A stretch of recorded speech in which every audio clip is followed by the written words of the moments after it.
Welcome to the Long Mekong. I'm your host, Dr. Digby James Wren, and today we're going to be talking about Xi Jinping arriving in Vietnam for his three-nation tour of Southeast Asia, so namely Vietnam, Cambodia, and Malaysia.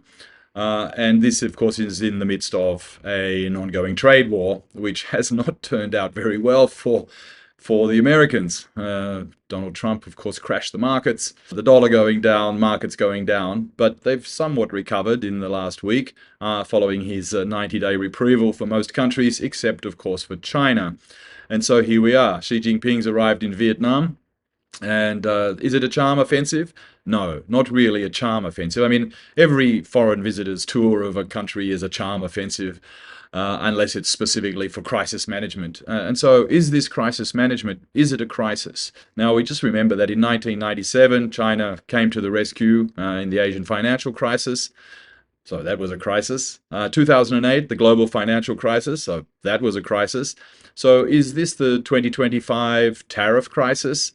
And perhaps that's what we're going to look at it as in hindsight. But anyway, let's cut to the chase. Xi Jinping has arrived in Vietnam. Of course, he's leading with the leaders of Communist Party of Vietnam. Of course, they're talking about consolidating ties and trade. Now, Vietnam and China, that's their largest trading partner. But exports for Vietnam, 72% of all exports from Vietnam go to the United States. So that is a huge blow if they have to pay a 46% tariff. Now, Vietnam has had exceptional growth based on, and if you've seen any of my past videos in the last few weeks, you would know about this. So you can just check. I'll give you a link down below in the comments section. And so 46% tariff on Vietnamese exports to the US would just gut the economy, basically.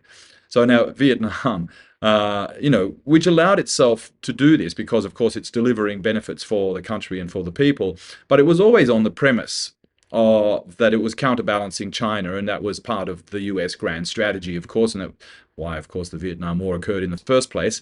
But the Vietnamese, were quite smart about this, and they didn't allow this to totally upset their relationship with China, and they are trading with China, but mostly this is in intermediate goods, so enabling them to do their exports to the US. So that also might come under some kind of scrutiny, and that could be extraordinarily damaging for the Vietnamese economy. Now, likewise, this is true for Cambodia, which got the highest tariff of 49%. And that would just also gut the economy of Cambodia. The Cambodians caved pretty quickly, and the Prime Minister Hun Manet sent a letter saying that they were going to drop tariffs 5% of US goods, which, to be honest, there's not that many.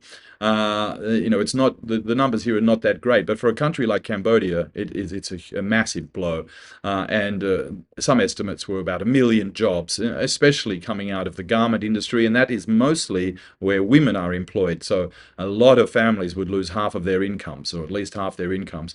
And then there's Malaysia, which is just a licensing technology dependency where they were just making, and they didn't own any IP in any of this, and they're just assembling basically, and they were making that transition into actual R&D and even into brands. So that is at threat or under threat as well now. And of course, Malaysia had come out recently in the last few months to say that they were willing to join the BRICS Plus and very keen to do so.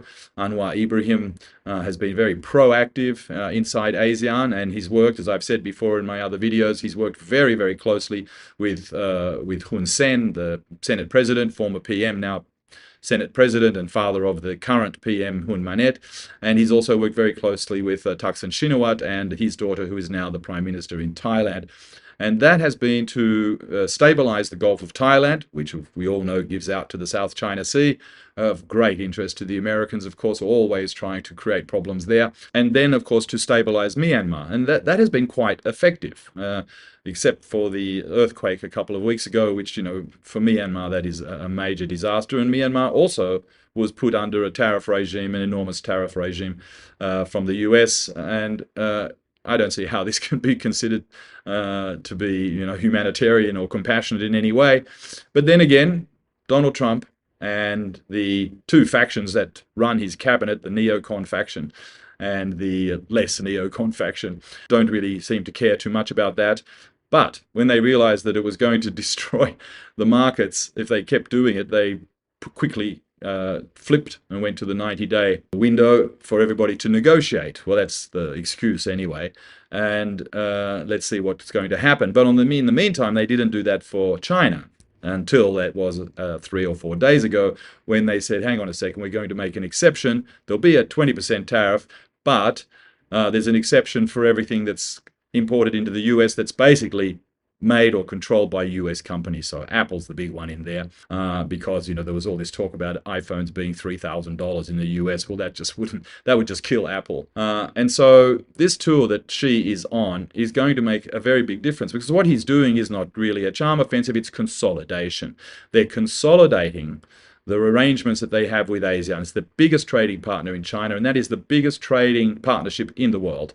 And it's basically gone from strength to strength, 1997, 2008, and now to 2025 crisis, we'll call it the crisis. Now, the Western point of view, Western media has been talking about that, well, all these goods that are not going to go to America now have to go to somewhere else, so he's going to try and talk the Vietnamese and the Cambodians and the Malaysians and anybody else into buying all these goods. But I think we'll find that many of these goods, and there was a slight change in the law in China recently, just in the last couple of days, to allow goods that were formerly marked for export to be allowed to remain in China and be put into the domestic market, which is only going to intensify domestic competition, which we all know is going to intensify innovation. And innovation at speed and scale is the hallmark of Chinese manufacturing, Chinese market, because as I've been saying all along, the US makes a huge surplus in services globally, everywhere. And this is, I think we're going to zone in on this as of particular interest. And we'll just get to that a little bit later. But so let's have a look what Xi's been doing. Now, ever since the early 90s, China has pursued a policy of good neighborliness. So that is to maintain as good as relations as possible with all of its Asian neighbors, specifically Southeast Asia, but also Japan and Korea and Central Asia. And they've done it very, very successfully. And they've followed up with their words with deeds, providing infrastructure investment, providing an import market for goods. This is where we're going to look. This is what's really going to be happening here, is opening the Chinese economy to even more imports from Vietnam, from Cambodia, from Malaysia. And then if they can successfully do that, of course, I think it will easily follow that Indonesia, which is the biggest and most powerful of all the members in ASEAN, and the key decider in ASEAN, will also follow suit. The Chinese are going to definitely start trading more imports. Food security, and they're going to be doing, that's a big one. Agriculture, I think, is a really big one. And they're going to be doing more investments. So investments into more manufacturing and pushing Chinese technology into Vietnam and into Cambodia and into Malaysia. That's going to be a key part of all the discussions. Also, what's going to be a key point here is not so much security in the terms of the US-China relationship, but security in relation to markets. And so the Belt and Road is going to play a key role here. Xi Jinping is going to be trying to convince the leaders of Vietnam and Malaysia and Cambodia that the 140 countries in the Belt and Road provide the most stable and the surest path for their future growth. And that is that is the largest trading network in the world, and that those countries should be really looking at that much, much more. Now, how is that to be done? That means there has to be more infrastructure. There has to be investments in even making these supply chains even more efficient. And one of the ways to do that, of course, is introducing AI and high-tech manufacturing, digitalization of industry and industrial digitalization. And so we can see that that's already happening. For example, in Cambodia, the electric battery factory finally operating, and that's providing batteries, using lithium from Vietnam to provide batteries to the Vietnamese car market. But also BYD has now announced that they're going to open an assembly factory here in Cambodia. And so we're going to see a wave of vehicle manufacture in these three countries. In Malaysia now, Malaysia had terrible problems with their Proton car. It's never really worked. But I think what we're going to see is that the Vietnam, Thailand, Malaysia produce the componentry needed for cars, have access to better IP, better machinery, robotics, AI, 5.5G operating systems for factories and manufacturing, training, vocational training. All of these things are going to be pushed on Xi Jinping's tour, and that what that basically does is we're talking about, if you've ever heard of this dual circulation idea, so you've got a domestic circulation of the economy, and inside of that there are economic belts, which are supply chains, if you like, complete supply chains. So from sand to glass in a car, and that is going to be consolidated more. Now, I think there are problems with that. Low education levels in Cambodia, for example, is still problematic, and we need to look at much more vocational training. And the government has not been totally active on this. I think they need to be more proactive. I'm part of that, and like to see some what I call tower universities, which is foreign universities coming in and setting up in using the same campus or campuses, and we're getting 5, 6, 7, 8, 10 universities from all over the world, stacked in with specializations in nursing, in engineering, in technical skills of every kind, hospitality for tourism, etc. But mechanical, digital, IT, you name it, business, accounting, all of those things. There's going to be a big push on that, and China's going to be helping a lot. So I think we're going to see scholarships, a lot of scholarships available for students from these three countries, a lot more exchanges in culture and for education, but also upward for research. And I suppose I'm going to be part of that as well. And so that's an exciting adventure. Consolidating their farming sectors, not putting the farms together, but just enabling farmers. And I was part of this. I worked with Huawei on doing this for lychees. And a lot of lychees. But these are the best ones I've ever had. If anybody's out there, try and get them now because they're going to go really fast. You're going to make a perfect online marketer. You know that? And so this is, getting live streaming, allowing, new technologies, allowing farmers to live stream their products directly to market through platforms like Alibaba or WeChat, or it doesn't matter which one it is, as long as they're being able to go straight to the market, straight to buyers, especially when it's peak season. So the buyers are getting a great product. And of course, with the new logistics in place, they can get their products in days, very, very fresh and at a very good price. And I think that's exciting. And so then consolidating these farmers into trading platforms, agricultural trading platforms for all of their fruits and vegetables and rice and so forth. Now, there are some examples of this. Japan has a rice trading platform set up in Cambodia. I think Malaysia also has a trial program running. Cambodia doesn't really have that going yet, but I'm part of setting up a network to be able to do that. Building a platform for all the farmers in a group, say, for example, for cashew nuts, which is a #2 seller in the world for Cambodia, very high quality nuts, and it's going to allow a futures market, which is going to provide stability for the agricultural sector.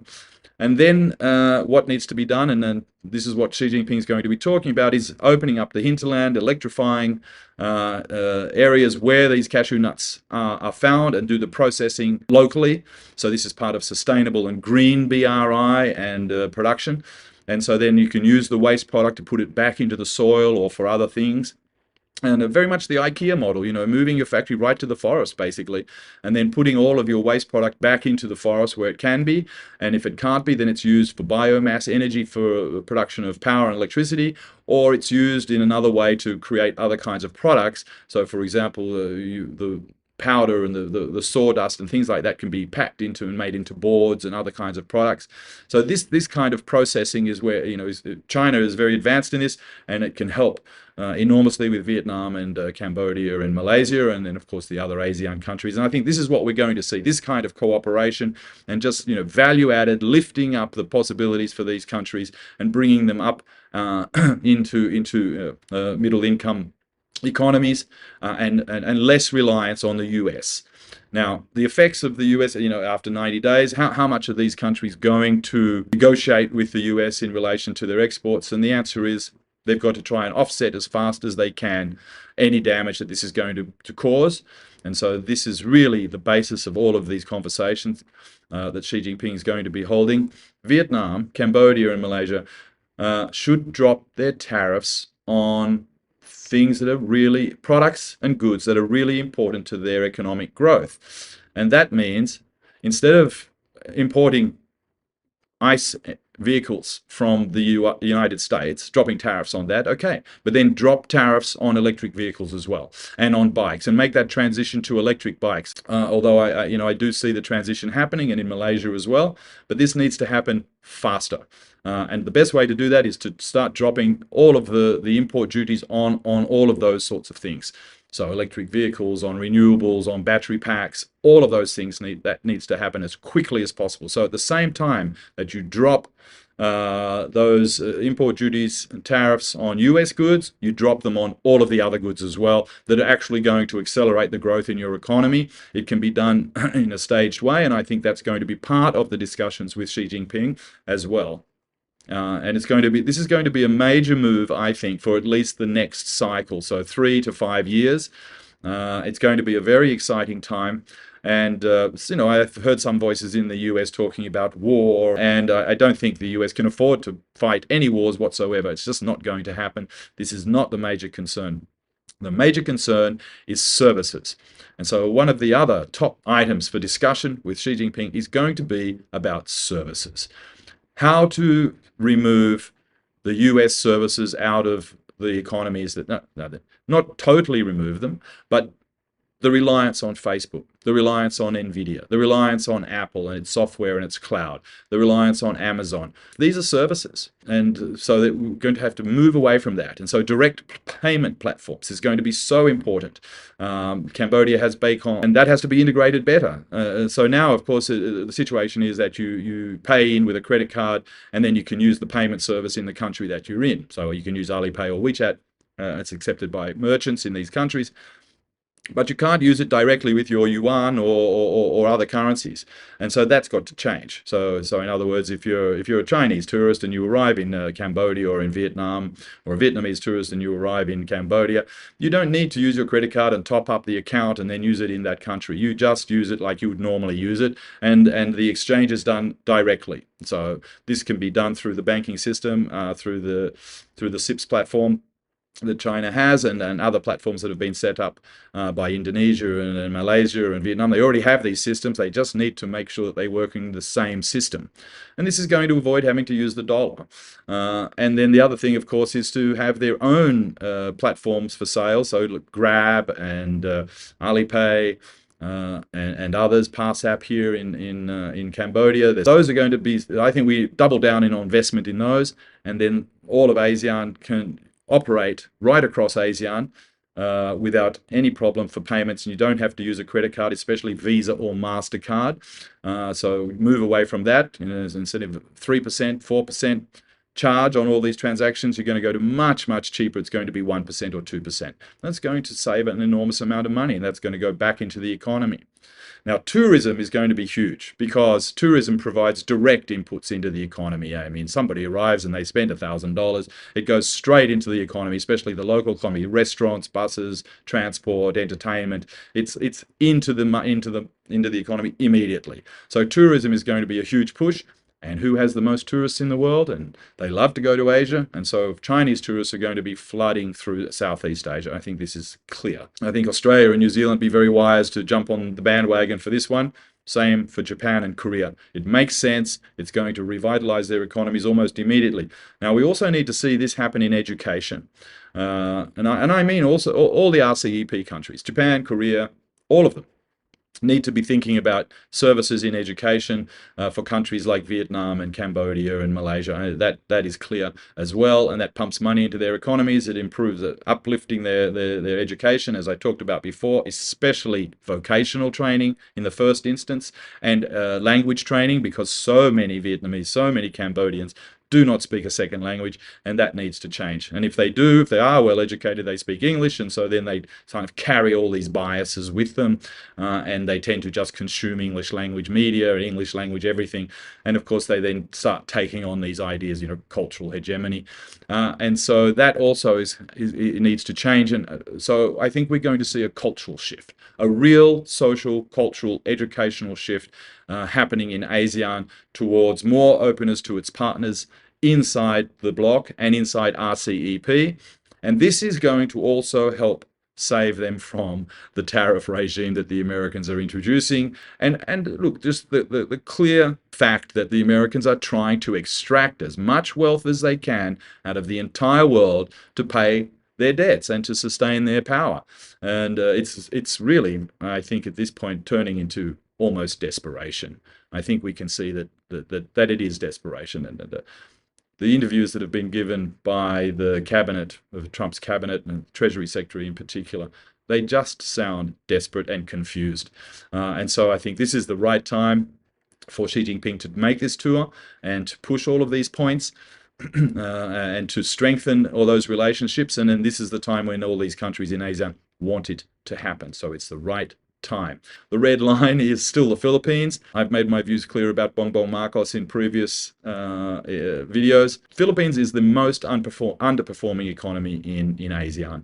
And I think at this point there's not much can be done about that, but by shoring up Cambodia, Malaysia and Vietnam and making sure that works properly with Thailand, I think that's going to strengthen the whole bloc. And that's a very, very good step forward. And that, I think, will be the big outcome from Xi Jinping's tour. So all in all, this is an opportunity, certainly for the Chinese, certainly for Cambodia, certainly for Vietnam, and certainly for Malaysia. And look, they all want it to some degree.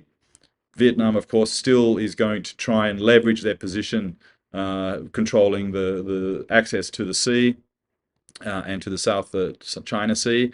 Which was why it was constructed by the British and the Americans and the French in the first place, specifically the French. But also, consolidating the Gulf of Thailand. Ream Naval Base has now finished its upgrade, so I think patrol vessels can act more actively out of there. The deepening of the port in Sihanoukville is almost completed. Sihanoukville is starting to show some life, some new life. It's not just a city of ghost towers any longer. There's more that can be done. I think they need to be more imaginative about how they use these buildings.